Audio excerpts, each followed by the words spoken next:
literally burning all the grass.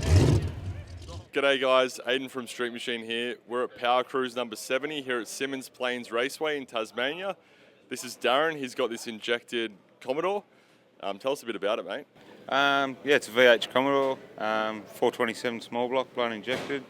Makes around 1,000 at the tyres, so yeah, good fun. So Darren, you're from Tasmania, but you leave your car in Victoria? Yeah, that's right, mate. Yeah, I try and do as many mainland comps as we can. There's not much of a scene down here, but it is growing, so yeah. You've got Power Cruise Tasmania, and then in a couple of weeks you're going to Tassie Nuts as well? Yeah, that's right, mate, and then we're off to Perth for UBC. So last year you won the burnout competition here at Power Cruise Tassie. You're going to go in it again tonight? Yeah, absolutely. We'll have another crack and see if we can back it up. And you've been cruising out on the track as well, having a bit of fun? Yeah, I think we've gone through 6 or 7 sets of tyres already today and about 250 litres of fuel, so we've had a good day. That's crazy, mate. Keep up the good work and we'll see you out on the track. Cheers.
Mm-hmm.